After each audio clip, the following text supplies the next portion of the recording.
নমস্কার বন্ধুরা, আপনাদের আবার একটি নতুন ব্লগে অনেক অনেক স্বাগত। সবাই ভালো আছেন, আশা করি সুস্থ আছেন।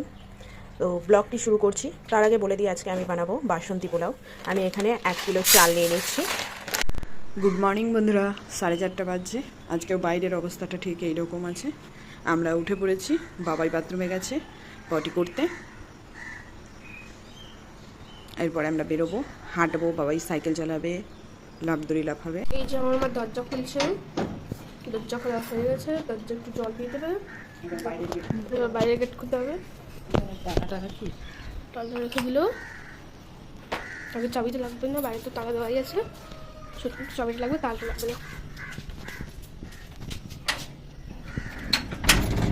বাইরে তালা খুলছে, অন করা।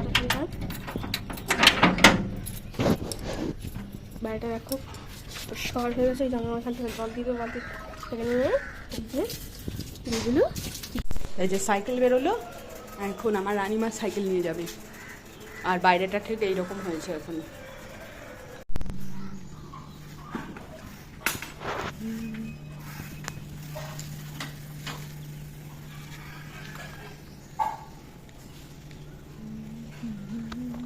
কি সুন্দর সাদা ফুল ফুটেছে। এটা আমাদের আমরা যে বাড়িটায় থাকি সেই বাড়িটাই, এটা আমাদের বাড়িরই আছে।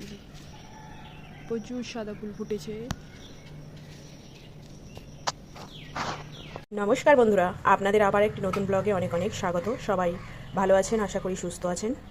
তো ব্লগটি শুরু করছি। তার আগে বলে দিই, আজকে আমি বানাবো বাসন্তী পোলাও। আমি এখানে 1 কিলো চাল নিয়ে নিচ্ছি। এটাকে ভালো করে ফ্রেশ করে বা ধুয়ে নেব। এই যে ভালো করে ধুয়ে নেব, 2-3 বার ধুয়ে নেব, কারণ এই যে চালের ভেতরে ধুলো থাকে, তারপরে এটা দোকানের চাল পালিশ করা থাকে অনেক সময়, সেই কারণে 2-3 বার খুব ভালো করে ধুয়ে নেব।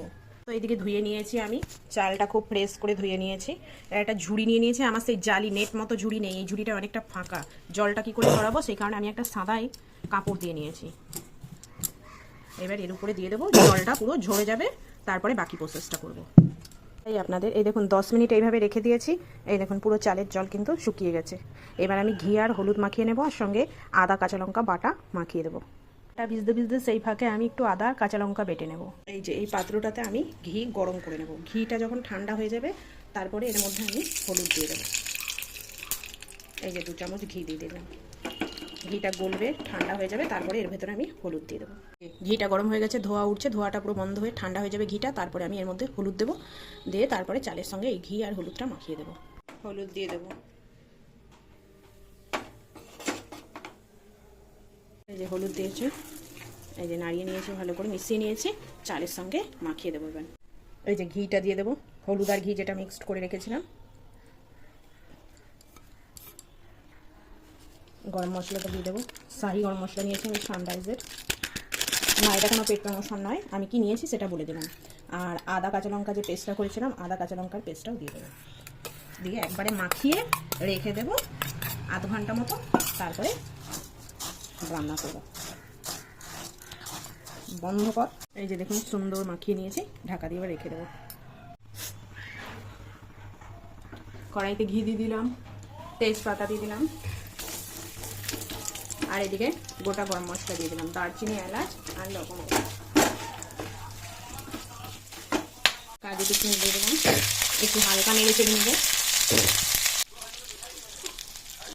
এই যে এইভাবে নেড়ে চেড়ে এবার জল দিয়ে দেবো। হয়ে গেছে, 5-6 মিনিট ধরে নাড়াচাড়া করলাম, জলটা দিয়ে দেবো। এবার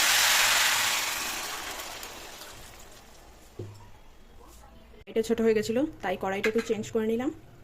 এই যে লবণ আর চিনি দিয়ে দেবো, এবার ঢাকা দিয়ে দেবো। এই যে 20 মিনিট মতো বাদে তুলেছি। এই যে দেখুন পুরো রেডি হয়ে গেছে, একদম পুরো রেডি, পুরো পোলাও রেডি হয়ে গেছে।